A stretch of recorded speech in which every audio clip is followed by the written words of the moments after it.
It was an ugly performance for the Atlanta Braves on Monday night as they fall to the Giants 3-2, and not much goes their way. And they failed to pick up a game over the New York Mets in the NL East. We'll break down everything from the bad base running, the bad defense, and the non existent offense for most of the game on Monday in this episode of Lockdown Braves. So let's get into it. You are Locked On Braves, your daily Atlanta Braves podcast. Part of the Locked On Podcast Network, your team every day.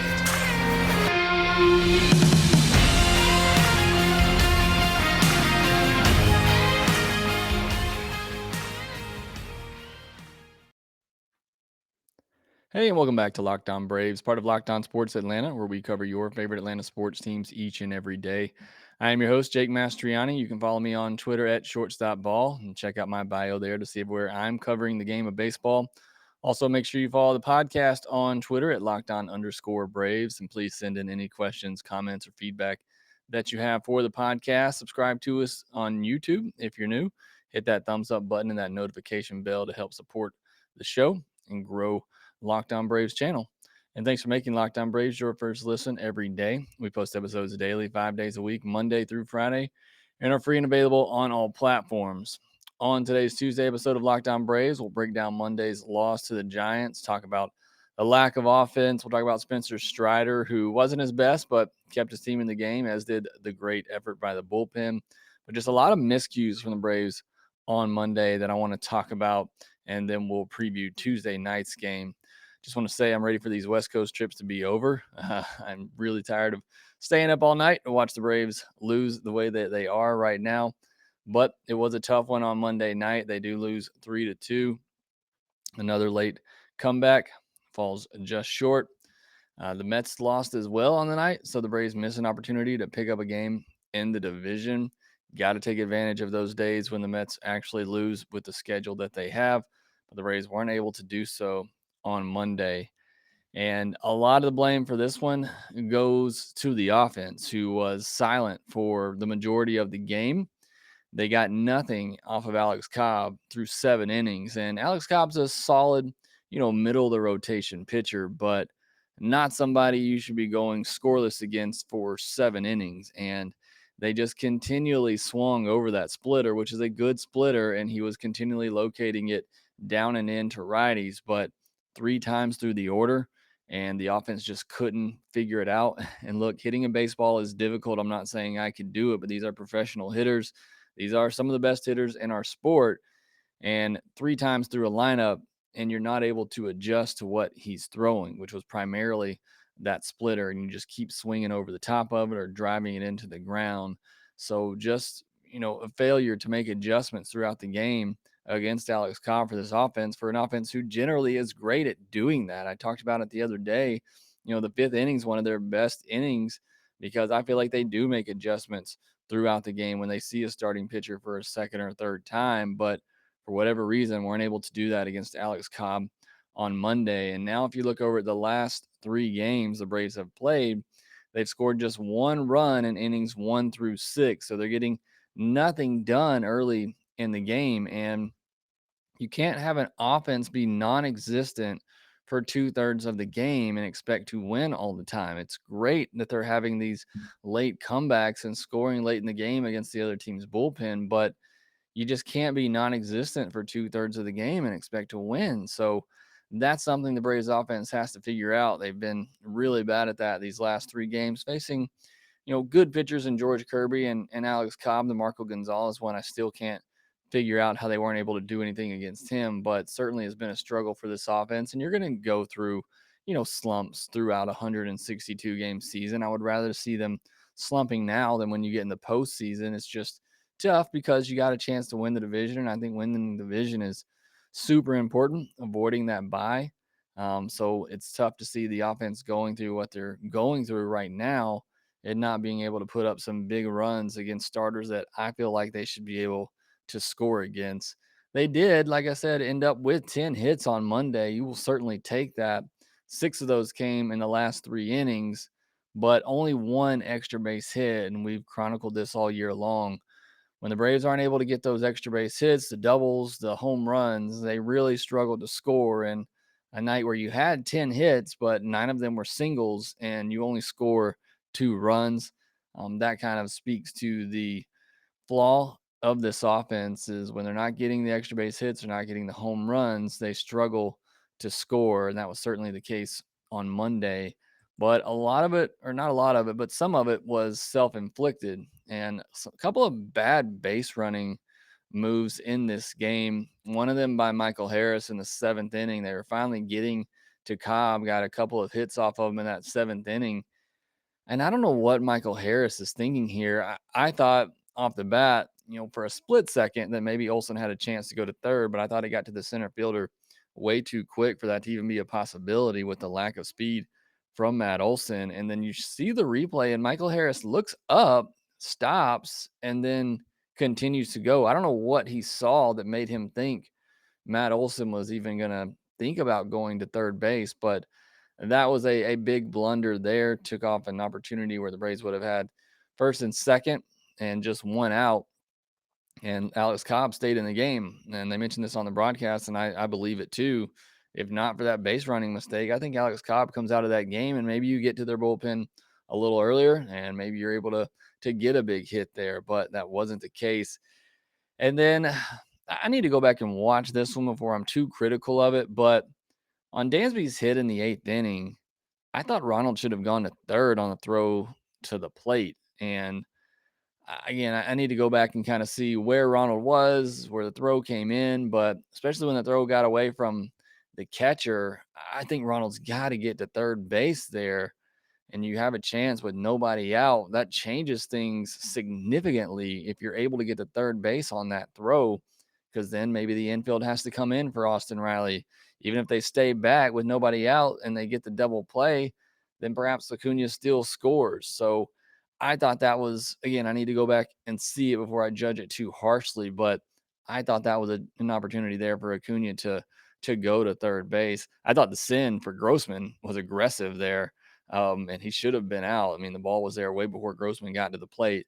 And I tweeted it out. I still don't understand how catchers are able to block the plate. I thought the rule was put in place so that wouldn't happen. And I saw Grossman point it out saying, hey, the guy's blocking the plate. He doesn't have the ball. But umpires just don't call that. And eventually somebody's going to break a leg, and then we'll have new rules that hopefully will get enforced. But that's a story for another time. I still thought it was an aggressive sin there by Ron Washington, who, by the way, has his windmill bobblehead night coming up soon. So those were a couple of plays there, base running wise, where I think maybe it cost the Braves. And then some bad defense as well. And Grissom was part of the 3 plays that I'm thinking of. Not all of them his fault, but there was a ball hit up the middle in the 2nd inning. It looked like maybe he was shielded by the umpire, but that's a play I think he could have made, and it could have been a double play, and you get out of that inning without giving up anything. So that's a costly play there because they go on to score 2 runs in that inning. Then there's the pop up that falls in between Grissom and Grossman. And to me, that's Grossman's ball. I think Frenchie on the broadcast said that's Grissom's ball. I don't understand how that's Grissom's ball. It's in right field. Grossman's got to get to that, and I think Grossman had plenty of time to get to it. But you recall the game on Sunday where those two collided. I think Grossman was heavily aware of that, but that's his ball. He has to run after that, and if he can get to it, he has to call it. But that ball drops in, forces Spencer Strider to throw more pitches, and then the play that ended up costing the Braves the game. Vaughn Grissom made a great diving stop, and it's a fast runner. He had to get up and make a quick throw, but he rushed it too much, spiked it in the dirt.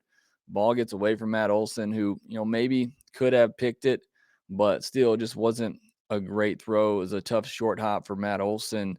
Somebody's got to make a play there. And like I said, he made a great diving stop, but, either he's got to make a better throw, or Olsen's got to do a better job of trying to pick that ball or at least keep it in front of him so the run doesn't score. But that didn't happen.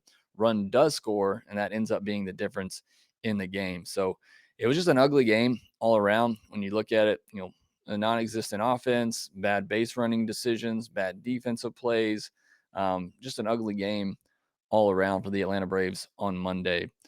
All right, next I'll talk about the pitching, who it wasn't Strider's best performance, but he did give this team a chance, and the bullpen was great as well. We'll discuss that next. BetOnline.net is your number one source for all your pro and college football betting needs and sports info this season.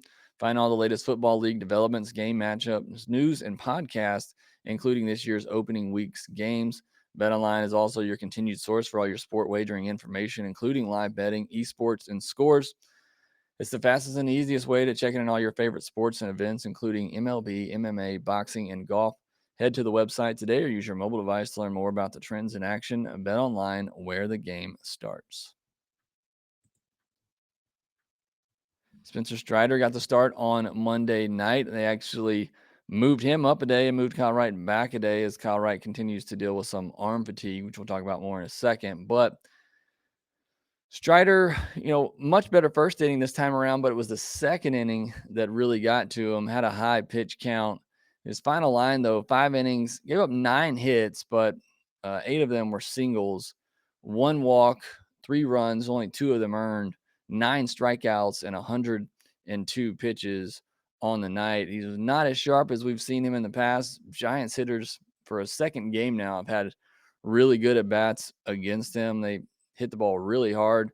I had a 92.7 mile per hour average exit velocity against Spencer Strider. So some really good at bats by the Giants hitters, and still Strider able to get through 5 innings, only allow 2 earned runs. Like I said, the defense didn't help him. The umpire didn't help him either. He got squeezed on a couple of calls. One in particular should have struck out Jock Peterson. It made him throw, I think, 5 more pitches that inning, and he got Brandon Crawford on the exact same pitch that he didn't call on Jock Peterson. So umpire was having a rough night. I'm not saying that changed the outcome of the game, but he was just really bad for both teams most of the night. But still, Spencer Strider hung in there, gave his team a chance to win. The velocity was down a little bit, 0.8 mile per hour on the fastball. Average exit velocity, again, a lot of that. He had to throw a lot of pitches in this game, had to work really hard, and had a lot of stressful pitches. So I understand maybe why the velocity was down just a tad. But again, through all that, gave his team a chance to win. And then the bullpen came in and was just fantastic in this game. Dylan Lee pitched 2 perfect innings through 19 pitches, got 9 swings. He got 7 swings and misses and got 7 called strikes. So pretty incredible and efficient performance for Dylan Lee, who has struggled for much of the second half of this season. But he was maybe the best we've seen him on Monday night. So that is certainly great to see. And he was working on back-to-back days as well, which is where he has struggled some in the past. AJ Minter gave up a bloop hit in the 8th, but otherwise was his usual good self. Good pickoff play there to get that runner out. So the bullpen was great. Braves pitching struck out 14 batters, only walked 1. Like I said, the Giants also had 10 hits like the Braves did, but only one of them was an extra base hit. So the pitching did their job on this night. They kept the Braves in the game, more often than not. And the pitching only gives up 3 runs. I feel like the Braves are going to win those games, but the offense just couldn't get anything going early. Had an opportunity late. Austin Riley grounds into a big double play with runners on first and second and no out, ending that rally in the 8th inning, and then Matt Olson popping up. And then they got the leadoff runner on in the 9th inning and weren't able to do anything there either. So offense just couldn't get much going on this night. Pitching was good enough to win, but just weren't able to score enough runs and just didn't play a clean enough ball game to beat the Giants on Monday. So need them to bounce back, need them to win these next 2 games and come back home where hopefully they'll start playing a little bit better, because this West Coast trip is starting to turn into a little bit of a mess for the Braves. So hopefully they win these next 2 games, come back home. We'll talk about the game on Tuesday next.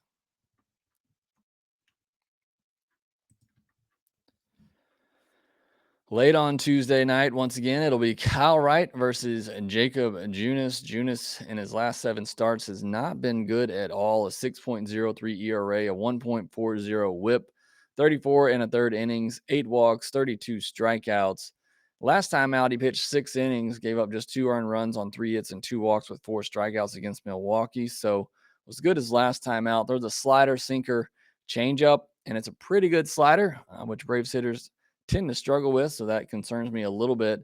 but batters are hitting just 210 against his slider and have a 26.4% whiff rate, and he throws it nearly 50% of the time. So need to be watching for that slider on Tuesday night as the Braves hitters go up against Jacob Junis. And he doesn't walk many. You look at his baseball savant page, the only thing that's not blue is his walk percentage. So doesn't give away free bases. He has a really good slider. So that could give the Braves some trouble on Tuesday night. But hopefully this Braves offense is able to score against the starter and hopefully put up some runs early and then score throughout the game, as we're used to seeing this offense do. As for Kyle Wright, I mentioned he got pushed back a day, had an MRI on his shoulder as he continues to have some arm fatigue, but seems like he's okay. But that's certainly a bit of cause for concern now that that's the second time he's kind of set out or been skipped because of some arm fatigue. So we'll have to see how he responds. He was really bad his last time out in Oakland. First time since July 4th that he didn't go at least 6 innings in a game. He allowed 8 earned on 5 hits and 3 walks in 4 innings. He also hit a couple batters. I mean, it was probably the worst performance we've seen from Kyle Wright all year long. So hopefully he's able to turn that around, got a little bit of extra rest. And the Braves need him. They need a bounce back performance from him, and they need him to go deep in this game. Braves haven't gotten much length out of their starting pitchers the last 2 games, so they could use an outing, a typical outing from Kyle Wright, giving them at least 6 innings, 2 earned or less, and giving them a chance to win this game and even up this series. And like I said, hopefully a chance to win this series, although it's a day game on Wednesday. We know how those typically go, but first things first, got to take care of business on Tuesday night. Need the offense to get out of this funk that they're in and need Kyle Wright to bounce back with a strong performance. That will do it for this episode of Lockdown Braves. Thanks for making Lockdown Braves your first listen of the day. Now make your second listen Locked On MLB podcast, where MLB expert Paul Francis Sullivan brings humor, passion, and a unique perspective on every team and the biggest stories around the league. Again, thanks for listening. Be sure to follow us on Twitter at LockedOn_Braves. You can follow me at shortstopball. Make sure you rate, review, and subscribe to the podcast wherever you get your podcast, and we will talk to you next time.